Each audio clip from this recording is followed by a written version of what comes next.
Hello dear students, welcome back to our channel D triple S B factory. आप सभी को ये बात पता है कि हम D triple S B TGT maths का सिलेबस एकदम शुरू से कर रहे हैं।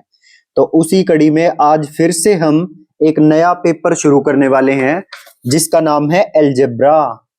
और ये अलजेब्रा, इसमें 4 यूनिट्स होती हैं, unit 1, unit 2, unit 3 and unit 4। तो यूनिट 1 में जो theory of equation and complex numbers है, इसको हम आज शुरू करने वाले हैं। देखो, जिसने अगर अब से पहले पहले वाली क्लासेस ना भी देखी हो ना, तो भी उसको सारा इस पेपर से समझ आएगा।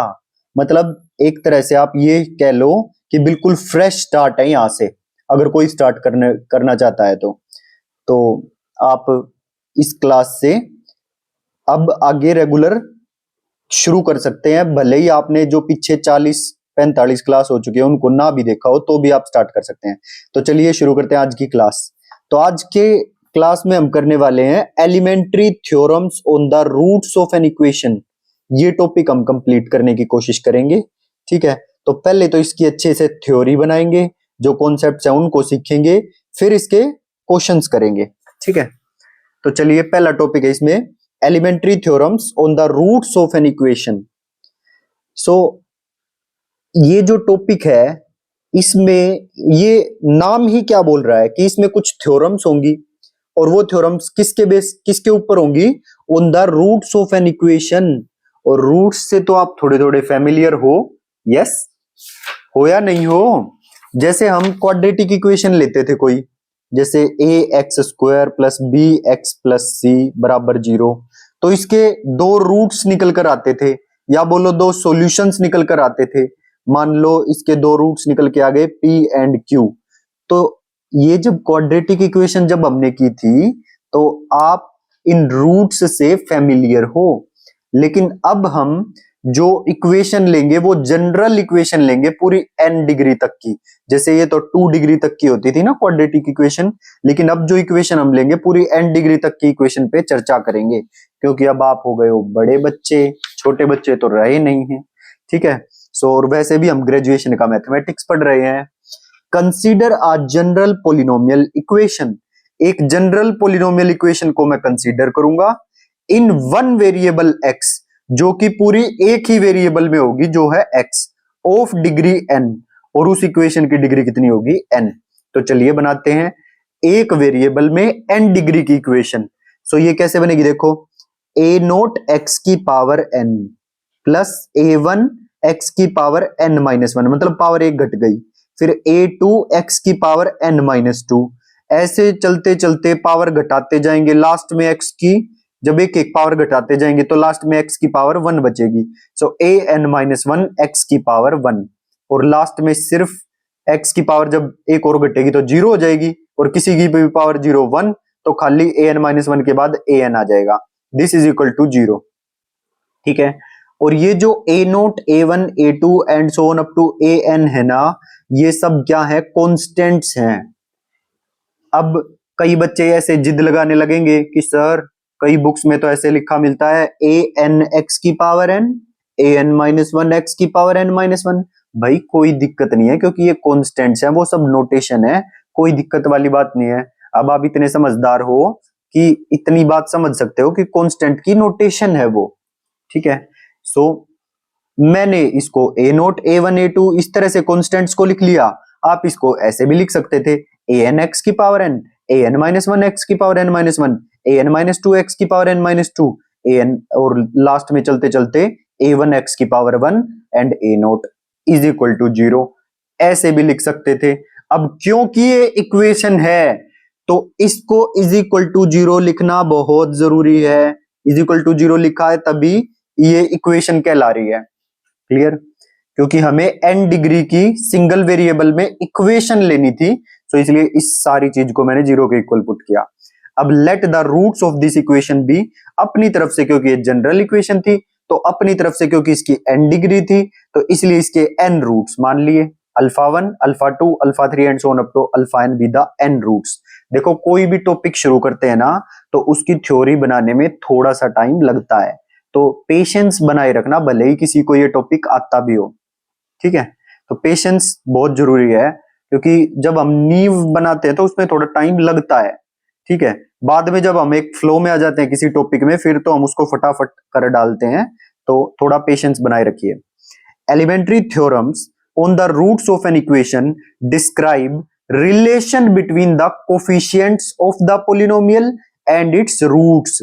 तो जो ये मेरी एलिमेंट्री थ्योरम्स हम इसमें पढ़ेंगे, इसमें यही रिलेशन हम पढ़ेंगे कि ये जो कोफिशिएंट्स हैं A naught, A one, A two, A N minus one, A N, जो ये कोफिशिएंट्स हैं, इनका रिलेशन इसके रूट्स के साथ, alpha one, alpha two, alpha three, alpha N के साथ, इनके रूट्स के साथ इन कोफिशिएंट्स का क्या रिश्ता है, यही हम इस टॉपिक में पढ़ने वाले हैं।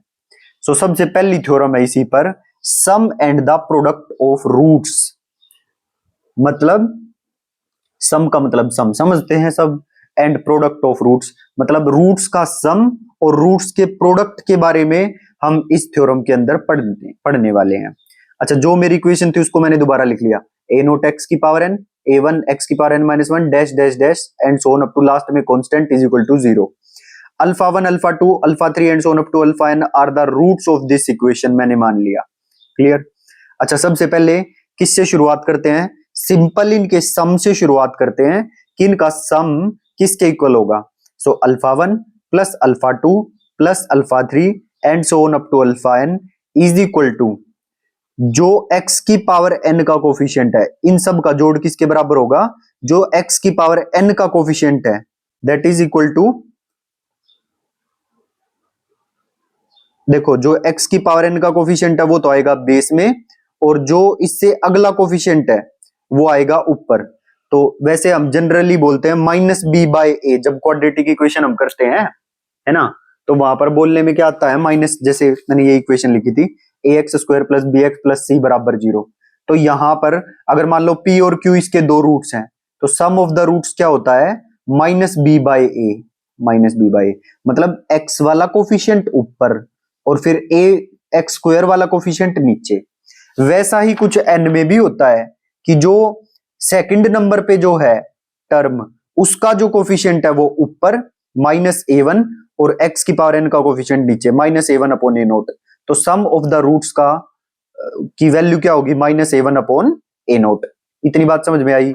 फिर क्वाड्रेटिक इक्वेशन पे दोबारा देखो, प्रोडक्ट ऑफ द रूट्स किसके बराबर होते हैं? सी बाय ए। ये तो था माइनस बी बाय ए, और प्रोडक्ट ऑफ द रूट्स होता है सी बाय ए, मतलब जो तीसरे नंबर पे है वो, और अपॉन में पहले नंबर वाला, ठीक है। So product of the roots, अब की बार देखो प्रोडक्ट ऑफ द रूट्स तो है, बट एक ही बार प्रोडक्ट है, मतलब जैसे अल्फा वन अल्फा टू का, फिर अल्फा टू अल्फा थ्री का, फिर ऐसे ही alpha N minus one alpha N का प्रोडक्ट। तो ये प्रोडक्ट किसके बराबर होगा? जो थर्ड नंबर पे है, देखो सेकंड अपॉन में फर्स्ट, ये तो हो चुका है। अब जो थर्ड नंबर पे है ए टू अपॉन में ए नोट। इतनी बात समझ में आई? इसकी वैल्यू होगी ये। अब आगे देखो, अब तीन तीन का प्रोडक्ट बनाना है, alpha one alpha two alpha three, alpha two alpha three alpha four, मतलब पहले अल्फा वन आया था ना, यहाँ पे अल्फा वन से शुरुआत थी, सो अगले नंबर की अल्फा टू से शुरुआत होगी, alpha one alpha two alpha three. अब की बार एक आगे चलो, अब alpha two alpha three alpha four, ऐसे ही तीन तीन के प्रोडक्ट हैं ये सारे। तो इसकी वैल्यू क्या होगी कोफिशिएंट्स की टर्म में? इसकी वैल्यू होगी माइनस ए थ्री, जो आगे वैल्यू आएगी माइनस ए थ्री अपॉन ए नोट। क्लियर। अब ऐसे ही लास्ट में तीन तीन का प्रोडक्ट, चार चार का प्रोडक्ट, पांच पांच का प्रोडक्ट, छह छह का प्रोडक्ट, सात सात का प्रोडक्ट, चलते चलते चलते चलते लास्ट में सारा प्रोडक्ट हो जाएगा alpha one alpha two and so on up to alpha N का प्रोडक्ट, ठीक है। तो इसकी वैल्यू क्या होगी? देखो अभी तक कुछ समझ आया?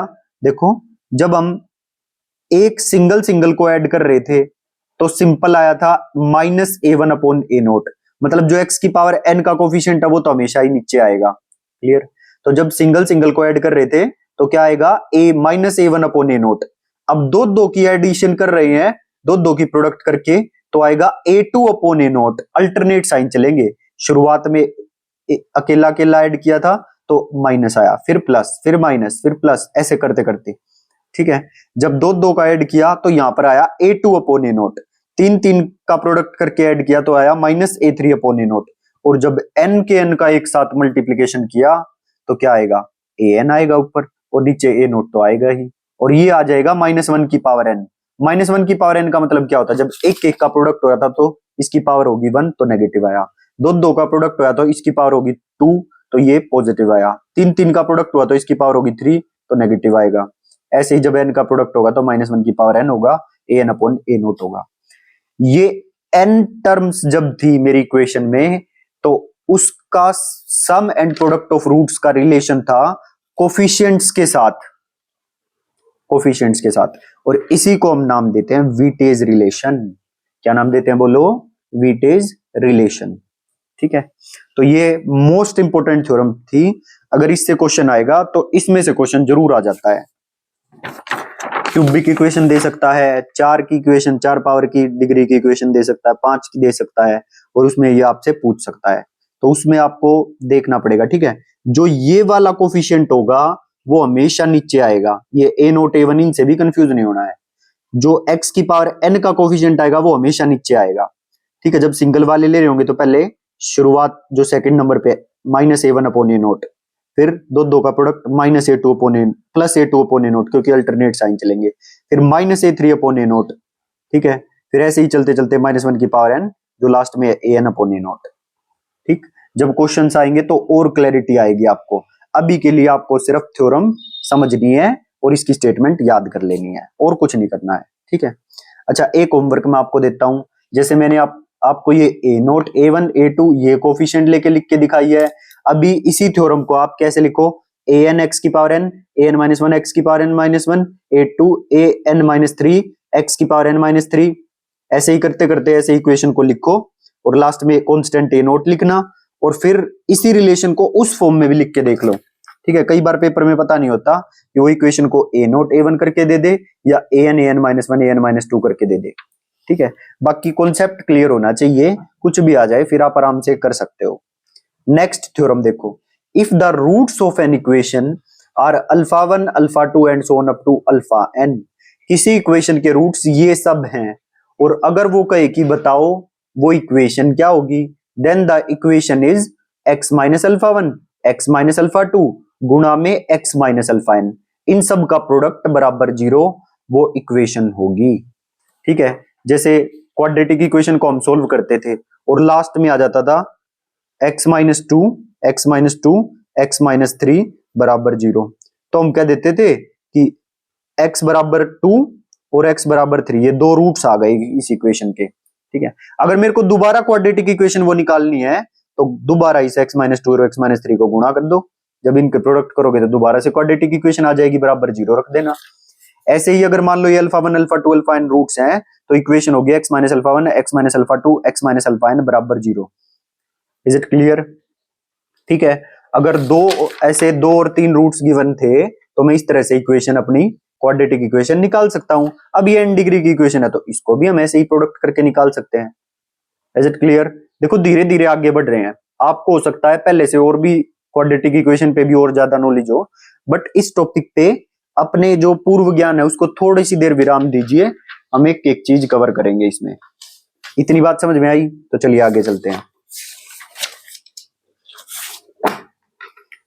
अच्छा सर, आप ये तो बात बता रहे हो कि ऐसे प्रोडक्ट करके हम निकाल सकते हैं, लेकिन हमने अगर रूट्स गिवन हो, जैसे मान लो x is equal to alpha and x is equal to beta, ये दो क्वाड्रेटिक इक्वेशन के रूट्स जब गिवन रहते थे और हमें अपनी क्वाड्रेटिक इक्वेशन निकालनी होती थी, तो एक और तरीका था जो हम लगाते थे, वो था ये X square minus sum of roots into X plus product of roots बराबर 0।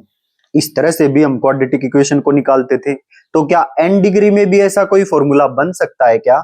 बिल्कुल बन सकता है। तो देखिए कैसे, बाय एक्सपेंडिंग वी गेट, जैसे ही मैंने इस प्रोडक्ट को और एक्सपेंड किया, ये जो प्रोडक्ट बराबर 0 था और इसको मैंने एक्सपेंड किया मतलब खोल लिया, तो ये इस तरह की इक्वेशन बन के आ जाएगी। देखो क्या है, शुरू में तो x की पावर n लिखा जाएगा, ठीक है, प्रॉपर x की पावर n, फिर अल्टरनेट साइन चलेंगे, ये प्लस का ये माइनस का, ये प्लस का अगला माइनस का, इस तरह से प्लस माइनस ऐसे साइन चलते जाएंगे इनके। और यहां पर क्या आएगा, सम ऑफ रूट्स, मतलब α1 α2 and so on up to αn है ना, तो सम ऑफ द रूट्स, और यहां जाएगी x की पावर n -1। फिर क्या आएगा, sum of product of the roots taken 2 at a time, और यहां जाएगा x की पावर n -2।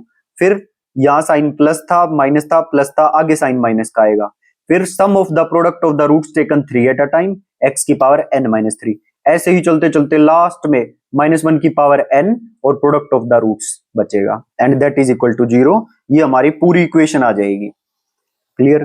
तो यही चीज ये n में है ना, यही तो चीज है। देखो क्या थी, मेरे जो रूट्स थे अल्फा और बीटा रूट्स थे, मैंने क्या बताया, पहले तो x की पावर n लिखा जाएगा। अब क्योंकि इसमें दो रूट्स है तो x की पावर 2 लिखा जाएगा, minus sum of the roots taken 1 at a time, alpha plus beta, ठीक है, और इसकी एक पावर घट जाएगी, मतलब x की पावर 1 आ जाएगी, प्लस अब sum of the roots taken 2 at a time, ये 2 ही थे तो अल्फा इंटू बीटा यही कांस्टेंट बराबर 0 आ जाएगा। ठीक है, अब इसी फॉर्म को n में लिखा गया है। अब जो समझदार हो गया वो समझ गया होगा कि कैसे लिखी जाएगी। ठीक, जो नहीं भी समझ पाया हो वो वीडियो को पॉज करना, 2 बार इसको लिख के देखो, चाहे समझ आए या ना आए लिख के देखो आप, ठीक है, और फिर इसको याद करने की कोशिश करो और फिर वीडियो को दोबारा से देखना, इसी पार्ट को आपको समझ में आ जाएगा। बिल्कुल आसान है, कोई भी मुश्किल नहीं है। ठीक, सिंपल, पहले x की पावर n लिखी जाती है, फिर सम ऑफ द रूट्स जैसे अल्फा 1 प्लस अल्फा 2 प्लस, ठीक है, और फिर x की पावर n माइनस 1 हो जाएगी, एक पावर घट गई है ना, फिर साइन माइनस था, अब की बार प्लस आएगा। Sum of the product of the roots taken 2 at a time, alpha 1 alpha 2 plus alpha 2 alpha 3 plus alpha 3 alpha 4, ऐसे टेकन 2 एट अ टाइम, और ये एक और घट जाएगा x की पावर n माइनस 2, प्लस था साइन अगले माइनस हो जाएगा। ऐसे ही फिर sum of the product of the roots taken 3 at a time, और x की पावर n माइनस 3 आ जाएगी। ऐसे ही चलते चलते लास्ट में जो साइन होगा वही प्लस माइनस चलता हुआ, लास्ट में -1 की पावर n लिख दिया मैंने जनरल फॉर्म में, और लास्ट में आएगा product of the roots and this will be equal to 0, क्योंकि एक इक्वेशन है। आई होप इतनी बात समझ में आ गई होगी। अब आगे देखिए, ट्रांसफॉर्मेशन ऑफ इक्वेशन। इक्वेशन का ट्रांसफॉर्मेशन किस तरह से करना है, एक बार मैं एक घुट पानी पी लेता हूं, आप एक बार इस थ्योरम को पढ़िए, ट्रांसफॉर्मेशन ऑफ इक्वेशंस।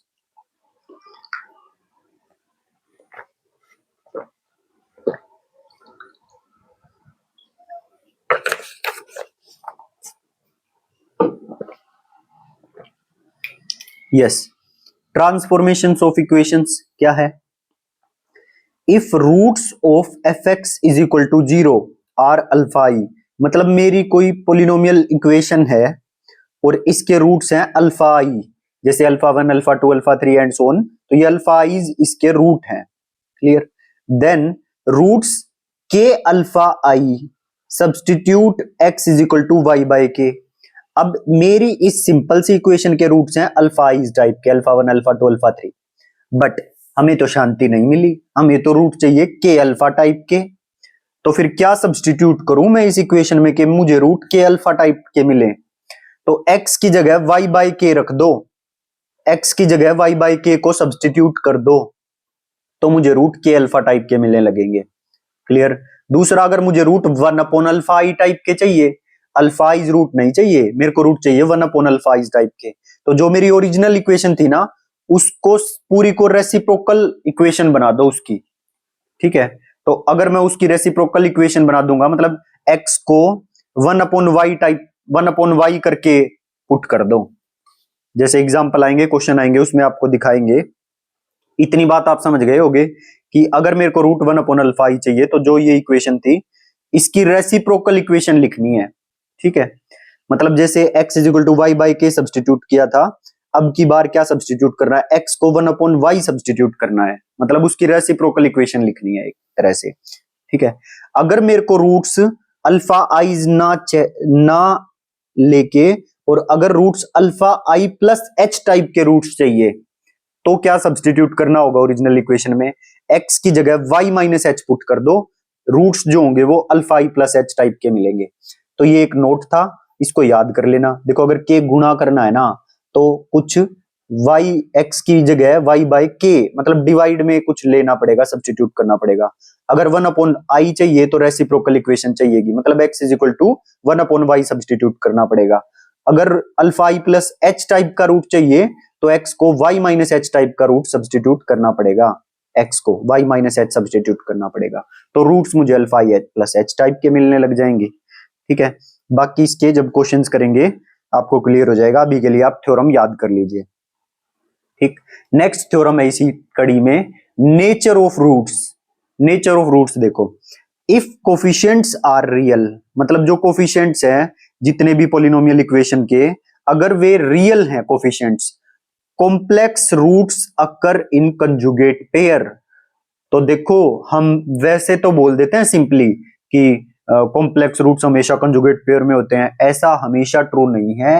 ये सिर्फ जब ट्रू है कि जो इक्वेशन गिवन है उसके जो कोफिशिएंट्स हैं, वेरिएबल्स के जो कोफिशिएंट्स हैं वो सब रियल कोफिशिएंट्स हों, रियल नंबर्स हों, ठीक है, तब हम कह सकते हैं कि अगर कोई कॉम्प्लेक्स रूट्स आ रहा है तो वो कंजुगेट पेयर में होगा, पहली बात। इफ डिग्री इज ओड, अगर तो उसकी डिग्री ओड है इक्वेशन की, then at least one real root पक्का पक्का एग्जिस्ट, ठीक है। ऐसी कोई इक्वेशन है जिसके सारे कोफिशिएंट्स रियल हैं, ठीक, और वो ओड डिग्री की है, ओड डिग्री की इक्वेशन है, तो एक रियल रूट उसमें पक्का एग्जिस्ट करेगा। क्यों? क्योंकि कंजुगेट पेयर में होते हैं कॉम्प्लेक्स रूट्स, और पेयर में होने के लिए, और इसकी डिग्री ओड है, तो अगर पेयर में होंगे तो डिग्री इवन होगी, ठीक। तो इसलिए एक जो रूट है वो रियल जरूर होगा अगर डिग्री ओड है तो। आई होप इस बात को आप समझ गए होंगे, ठीक। और जब क्वेश्चंस करेंगे तो और क्लियर हो जाएगी, अभी के लिए आप इसको याद भी कर सकते हैं, ठीक है। अच्छा देखो मैं एग्जांपल से बता भी देता हूं आपको, इस पेज पे क्या है देखो, जैसे ए एक्स की cube plus B X square plus C X की power 1 plus D is equal to 0, ठीक है। ये 3 डिग्री की इक्वेशन है मेरे पास, तो इसके 3 रूट्स होंगे, जैसे मान लिया अल्फा, बीटा और गामा, इसके 3 रूट्स हुए। इतनी बात समझ में आई? अगर 3 रूट्स हुए तो ये क्या कहना चाह रहा है, इफ डिग्री इज ओड, अभी अभी बताया है कि अगर मान लो कॉम्प्लेक्स, अब ये ए बी सी डी सारे रियल हैं, अगर ये ए बी सी डी सारे रियल हैं तो जो रूट्स होंगे, अगर मान लो कोई कॉम्प्लेक्स रूट आ रहा है, जैसे अल्फा जो है वो ए प्लस आयोटा बी है, तो जरूर इनमें से कोई ना कोई एक रूट ए माइनस आयोटा बी जरूर होगा, मतलब कंजुगेट पेयर में होंगे वे। अगर सारे के सारे कोफिशिएंट्स रियल हैं तो कोई भी अगर कॉम्प्लेक्स रूट आता है तो उसके साथ उसका कंजुगेट पेयर भी जरूर आएगा, ए माइनस आयोटा बी भी जरूर आएगा, ठीक है। और अब अगर मान लो ये गामा भी कॉम्प्लेक्स हुआ तो इसके तो 3 ही रूट पॉसिबल है मैक्सिमम, और अगर मैं कहूं ये भी कॉम्प्लेक्स रूट है तो ऐसा पॉसिबल होगा नहीं। क्यों? क्योंकि फिर इसका हम कंजुगेट पेयर कैसे लेंगे, 3 ही रूट हो सकते हैं, तो ये पक्का रियल रूट रहेगा एक, अगर ओड डिग्री है तो, ठीक है। यही बात यहां पर लिखी गई है, if degree is odd at least one real root exist, clear. अब आगे देखिए, डिस्क्रिमिनेंट ऑफ क्वाड्रेटिक, जो क्वाड्रेटिक इक्वेशन होती है उसका डिस्क्रिमिनेंट हम कैसे निकालते हैं, डी कैसे निकालते हैं, या बोलो डेल्टा कैसे निकालते हैं, वो आपको पता ही है, बी स्क्वायर माइनस 4ac, जो क्वाड्रेटिक फॉर्मूला में भी यूज होता है, बी स्क्वायर माइनस 4ac। अगर ये डिस्क्रिमिनेंट यानी कि डेल्टा अगर ये ग्रेटर देन 0 होता है तो 2 डिस्टिंक्ट रियल रूट्स एग्जिस्ट, दोनों अलग अलग और रियल रूट्स एग्जिस्ट करेंगे क्वाड्रेटिक इक्वेशन में। अगर बराबर 0 होगा then 2 equal real roots exist, और अगर डेल्टा लेस देन 0 होगा तो पक्का complex roots, complex conjugate roots exist, complex root होंगे और कंजुगेट पेयर में होंगे। सो ये थी थ्योरम नेचर ऑफ रूट्स की। ये देखो जितनी भी थ्योरम चल रही है ना, ये सब उसी टॉपिक में चल रही है जो हमने टॉपिक शुरू किया था, क्लियर। अब देखो rational root theorem, next theorem है rational root theorem. If coefficients are integers, देखो भाई ये अलजेब्रा है, इसमें थ्योरम्स आएंगी बट ज्यादा थ्योरम्स नहीं है, बस 1 ही 2 पेज है इनका, ठीक। इनको आप 2 बार पढ़ लोगे समझ समझ के अच्छे से, आपको सब याद हो जाएंगी। एक बार अगर बिना दिमाग को बंद करके अगर आप बैठ के सुन रहे होगे तो देखो आपको ऐसा हर क्लास में ऐसा लगेगा कि पता नहीं कैसे होगा, बट कुछ भी मुश्किल नहीं है। एक एक क्लास को आप देखिए, बस इस क्लास पे ध्यान दीजिए, ये मत देखिए कितनी क्लास हो चुके हैं, ये हो चुका नहीं, आज की क्लास को मैं बेस्ट करूंगा, इसको अच्छे से कंप्लीट करूंगा, इस पे अपना 100% दूंगा बस, ठीक। और जितना हो चुका है उसको याद करने की कोशिश मत करो कि नहीं कुछ भी नहीं आता है, आता है कुछ याद है या नहीं ना, आज की क्लास को बेस्ट करूंगा बस, ठीक। आज जो पढ़ रहे हैं उसको बेस्ट करूंगा, क्लियर। वो जब टाइम आएगा, जब ये यूनिट कंप्लीट हो जाती है, देखो अभी आप ये क्लास करोगे, फिर जब ये यूनिट कंप्लीट हो जाएगी तो पूरी यूनिट को अच्छे से 2 बार रिवाइज करना, पूरी स्टार्टिंग से लेकर एंड तक। अभी सिर्फ ये करना, आज फर्स्ट क्लास हुई इसको अच्छे से करना है, सेकंड क्लास हुई पहली और दूसरी को अच्छे से रिवाइज करके आना है, तीसरी हुई तो पहले जो 2 क्लास हो गई उनको अच्छे से और तीसरी को अच्छे से रिवाइज करना है। इस तरह से काम किया जाता है। और जब पूरी यूनिट हो जाए, 5-6 क्लास इसकी सारी होती हैं एक यूनिट में, पूरी यूनिट खत्म हो जाए, फिर पूरी को एक बार रिवाइज कर लो बस। कभी भी नहीं भूलोगे, कभी भी मैथ्स में जो आपको ये लगता है ना कि पता नहीं कितना सिलेबस हो गया, ये हो गया, वो हो गया, जो शॉर्टकट ढूंढते हैं उनके नंबर भी शॉर्ट आते हैं। फिर ये बात ध्यान रखना मेरी। कई एक बच्चे का मैसेज आया कि सर पता नहीं आप तो कितना करवा रहे हो। भाई ये बिल्कुल आप फिर वही बात है कि सिलेबस छोड़कर जा रहे हो। छोड़ तो चाहे कितना ही लो, ठीक, चाहे सारा छोड़ के चले जाओ, जो सिलेक्टेड पड़ेगा उसके नंबर भी सिलेक्टेड ही आएंगे फिर, ठीक। जो शॉर्टकट में चलेगा उसके नंबर भी शॉर्ट ही आएंगे फिर, ठीक। जो अच्छे मार्क्स से टेस्ट को पास करना चाहता है उसको फिर पढ़ाई भी अच्छे से ही करनी पड़ेगी, शॉर्टकट से काम नहीं चलेगा।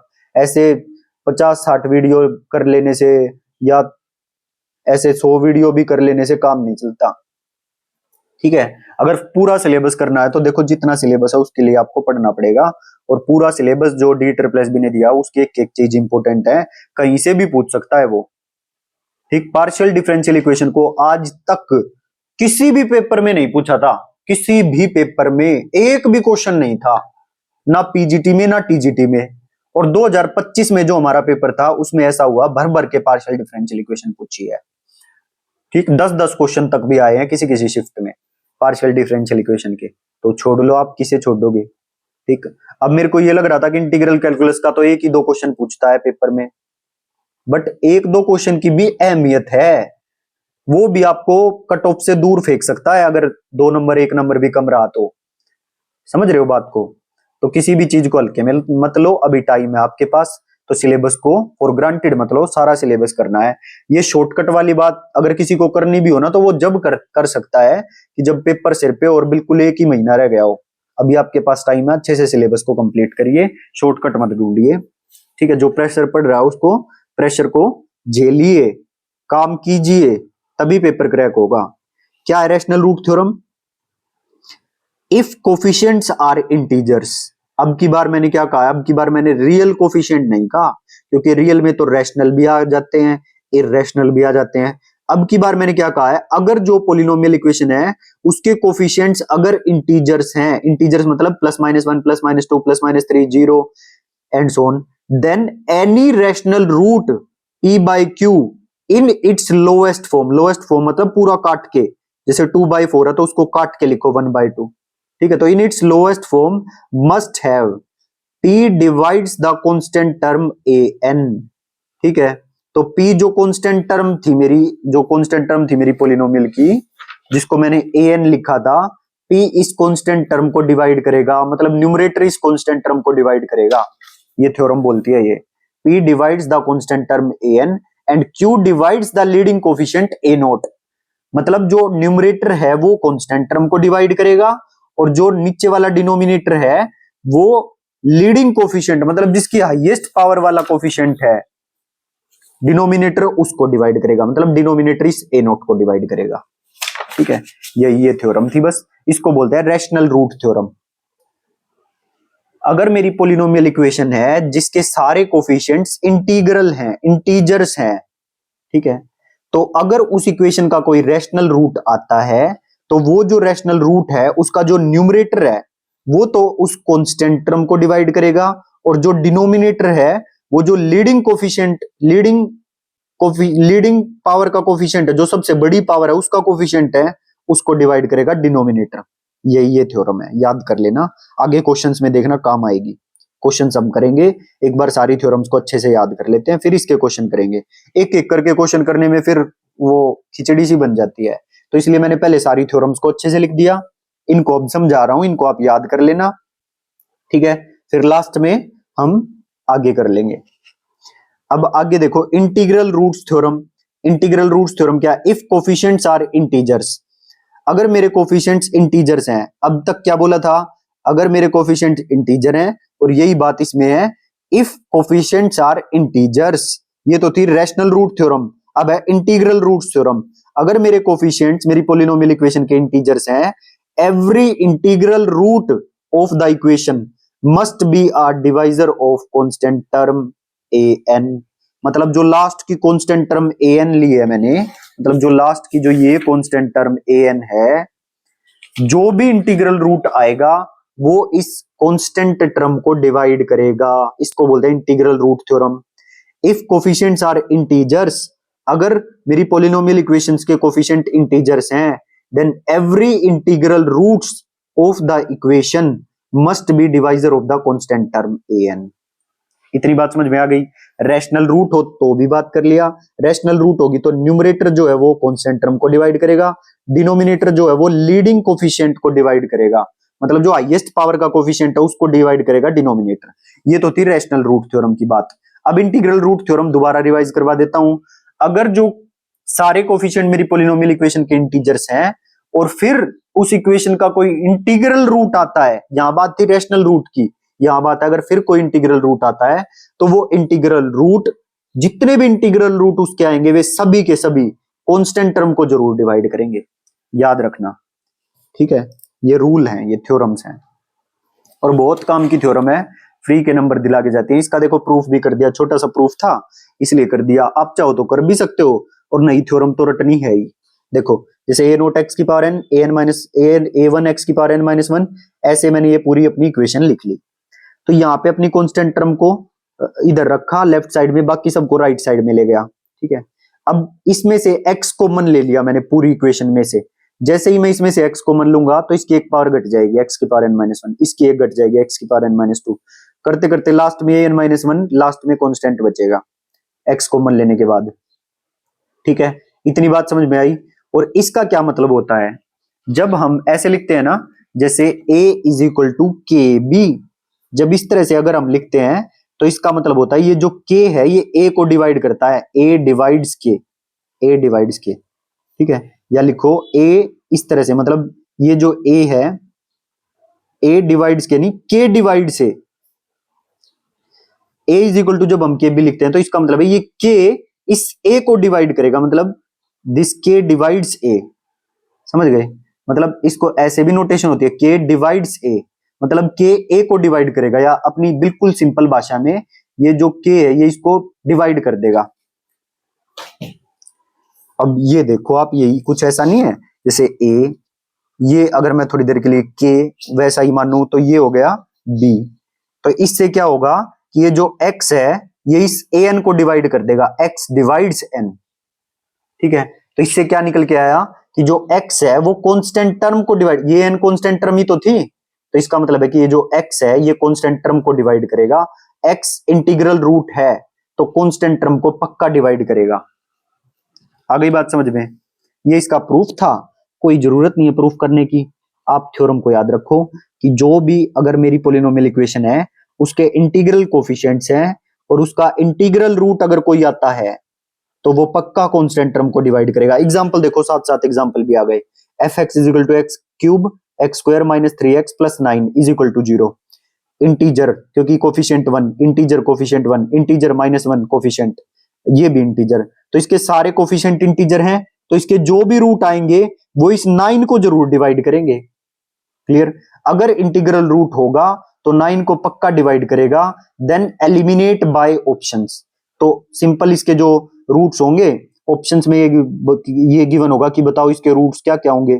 अब जो मूर्ख होगा जिसका दिमाग बंद है वो इसके रूट्स निकालने लग जाएगा, ठीक है। लेकिन जो D triple S B factory से पढ़ा है उसको ये बात पता होगी कि जो भी रूट्स होंगे वो इस कांस्टेंट इंटीग्रल रूट्स होंगे वो इस कांस्टेंट टर्म को डिवाइड करेंगे, ठीक है। तो इसके पॉसिबल रूट क्या क्या हुए, possible integral roots are divisor of 9, और इसके रूट्स पॉसिबल क्या क्या होंगे, इसको 1 डिवाइड कर सकता है, -1 डिवाइड कर सकता है, 3 डिवाइड कर सकता है, -3 डिवाइड कर सकता है, या प्लस माइनस डिवाइड कर सकता है। अब ऑप्शन में चेक कर लो, 3 रूट्स आएंगे और उन तीनों में से जो रूट्स आएंगे वो तीनों के तीनों रूट्स इस 9 को डिवाइड करेंगे, ठीक। अगर मान लो बाई चांस ऐसा ऑप्शन, 2 ऑप्शन ऐसे मिल जाते हैं कि दोनों ऑप्शंस में ऐसे रूट्स मिल रहे हैं कि जो 9 को डिवाइड कर रहे हैं, तो जो अलग है उसको पुट करके देख लो, इक्वेशन में पुट करके देख लो, सेटिस्फाई कर जाए तो आंसर आ जाएगा। तो आप आंख आंखों में इसका सॉल्यूशन निकाल सकते हो। आगे और देखो, x की पावर 2020, 2021, x की power 2019, x square plus 100 is equal to 0। ठीक है, 51 is the root of this equation और नॉट। अब आपने एक चीज देखी, अब एक तो आप काम ये कर सकते हो कि 51 को आप इस x की जगह पुट करो और उसकी पावर 2020 निकालो, 2021 गुणा में 51 की पावर 2019, फिर 51 का स्क्वायर, फिर 100। तो जिंदगी भर तक आप निकालते ही रह जाओगे पर आपसे इक्वेशन सोल्व नहीं होगी। ठीक है, 2020 पावर कैसे निकालोगे? ठीक, अब जिसने ये थ्योरम पढ़ी होगी उसको ये बात पता होगी कि अच्छा इंटीग्रल कोफिशिएंट है, इंटीग्रल कोफिशिएंट है, इंटीग्रल कोफिशिएंट है, इंटीग्रल कोफिशिएंट है। तो अगर इसका कोई रूट इंटीजर आ रहा है तो वो पक्का कांस्टेंट टर्म को डिवाइड करेगा और 51 कभी 100 को भाग कर नहीं सकता। तो इसलिए 51 इस इक्वेशन का रूट हो ही नहीं सकता। यही ये क्वेश्चन पूछ रहा था कि बताओ इस 51 इसका रूट हो सकता है या नहीं? बिल्कुल नहीं हो सकता, क्योंकि भाई हमने थ्योरम की हुई है, पढ़े लिखे इंसान है हम, ऐसे ही उठ के नहीं आए हैं। ओके, अब देखिए नोट, अगला नोट क्या बोलता है? Every polynomial with real coefficients, जितने भी पोलिनोमियल है रियल कोफिशिएंट्स वाले, देखो real coefficient, polynomial with real coefficient, integer की बात अब खत्म हो चुकी है, अब रियल की बात चल रही है। Can be expressed as product of real, linear and quadratic factors. ठीक है, तो मतलब जो मेरी पोलिनोमियल इक्वेशन है और जिसके रियल कोफिशिएंट्स हैं उसको हम product of real linear factors या फिर क्वाड्रेटिक फैक्टर्स की प्रोडक्ट में लिख सकते हैं। जैसे ax प्लस बी, ये तो हो गया linear factor, real linear factor. ये हो गया quadratic factor, C X square plus D X plus F, ये हो गया क्वाड्रेटिक फैक्टर। तो जो मेरी पोलिनोमियल है उसको हम इनकी प्रोडक्ट्स में लिख सकते हैं, ये नोट बोलता है। ठीक है, अब नेक्स्ट थ्योरम देखो, थ्योरम ऑफ मल्टीपल रूट्स देख लेते हैं कितना और बचा, बस थोड़ा सा और बचा है, 5 मिनट की और क्लास होगी, 40 मिनट की क्लास हो जाएगी। ठीक है, देखो theorem of multiple roots, if alpha is a multiple root, multiple root का मतलब होता है एक ही रूट बार बार जब आए। जैसे किसी इक्वेशन के 2,2,1, तो अगर ये किसी इक्वेशन के 3 रूट्स हैं तो ये दो जो रूट है ये 2 बार आ गया ना, तो इस 2 को मैं बोलूंगा ये मल्टीपल रूट है, मतलब 2 बार आया है। क्लियर? अब ये मल्टीपल रूट के बारे में बात कर रही है ये theorem. If alpha is a multiple root of F x is equal to 0, f x is equal to 0 मतलब कोई पोलिनोमियल इक्वेशन है ये, f x is equal to 0, then alpha is also a root of the derivative. अगर मान लो alpha F x बराबर 0 का root है, ये मुझे पता है। ठीक है, अगर वही अल्फा एफ डैश एक्स बराबर 0 का भी अगर रूट हो ना, तो आप समझ जाना कि अल्फा मल्टीपल रूट है इस इक्वेशन का। ठीक, तो ये निकालने की ट्रिक है कि ये मल्टीपल रूट होगा या नहीं होगा, क्योंकि आप इस अल्फा को एक बार इक्वेशन में पुट करके देख लोगे सेटिस्फाई कर रहा है, बट आपको ये तो नहीं पता ना कि ये रूट 2 बार है या 3 बार ये रूट है। तो उसके लिए ये थ्योरम है, ये मल्टीपल रूट है या नहीं ये पता लगाने की ट्रिक है कि ये जो मेरी पोलिनोमियल इक्वेशन है इसका डेरिवेटिव करके लिखो बराबर 0, और फिर चेक करो उसका भी क्या ये अल्फा रूट है, अल्फा को पुट करके। अगर वो इसका इस इक्वेशन का भी रूट अगर है तो वो अल्फा मल्टीपल रूट होगा, 2 बार रूट होगा वो। ठीक, और तीसरी बार भी है या नहीं ये चेक करना, तो फिर से इसका डेरिवेटिव दो एक बार और करो, मतलब इसका डबल डेरिवेटिव करो। ठीक, इसी का ही एक बार और डेरिवेटिव करो और फिर अल्फा को पुट करके फिर से देखो, अगर फिर से उसको सेटिस्फाई करा तो ये अल्फा 3 बार रूट होगा, 3 मल्टीपल। आ गई बात समझ में? आई होप समझ पा रहे होगे आप इस बात को। अब एक नेक्स्ट थ्योरम है डेस्कार्ट्स रूल ऑफ साइन। देखो भाई इसमें अलजेब्रा है, ये तो थ्योरम्स होंगी बट इतनी भी मुश्किल थ्योरम नहीं है कि आप इनको कर ना पाओ। जिस बच्चे को 90,000 की नौकरी चाहिए वो एक एक थ्योरम को 4-4 बार रिवाइज करेगा और घोट के पी जाएगा इन थ्योरम्स को। आ रही है बात समझ में? डरना बिल्कुल नहीं है।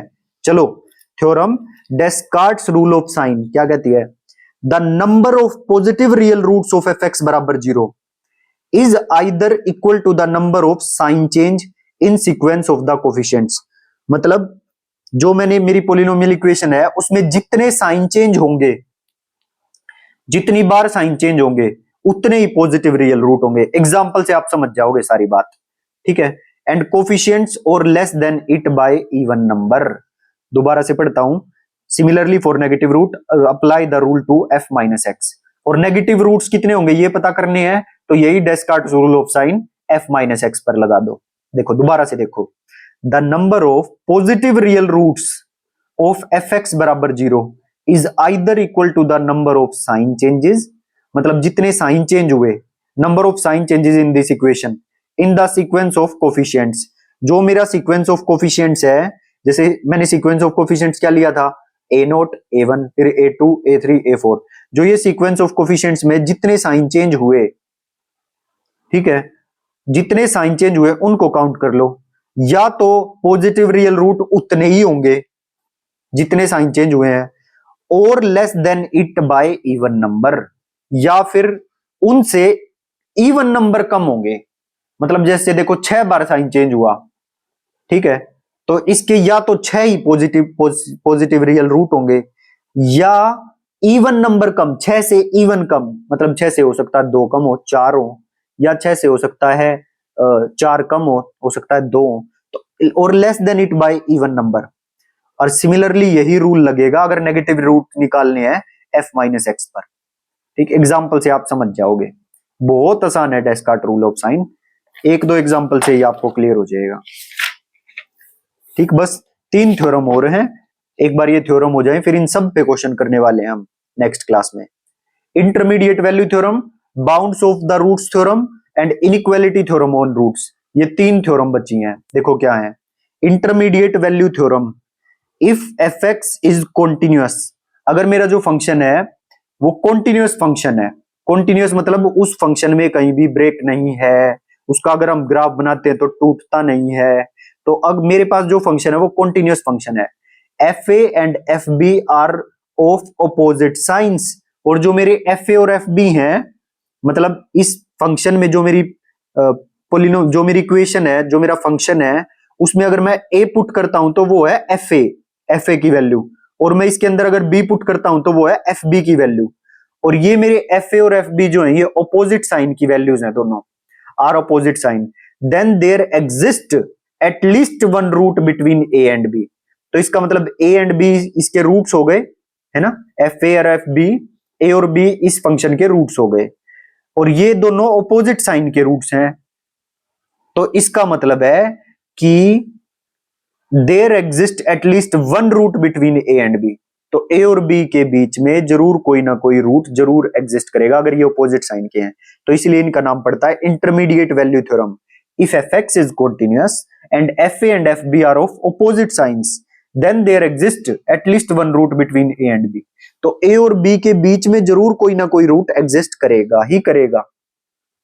ठीक, तो इसकी स्टेटमेंट आप याद कर लीजिए, बहुत आसान सी theorem, intermediate value theorem. Next है bounds of roots theorem. Bounds of roots theorem मतलब all real roots of the equation lie within a certain interval depending on coefficients. All real roots of the equation, all real roots of the equation, जितने भी real roots होंगे किसी equation के, lie within a certain interval depending on coefficient, तो भाई वो किसी interval में लाई करेंगे, वे सारे के सारे रूट्स कोफिशिएंट्स पे ये चीज डिपेंड करेगी, तो इसको बोलता है बाउंड्स ऑफ रूट्स थ्योरम।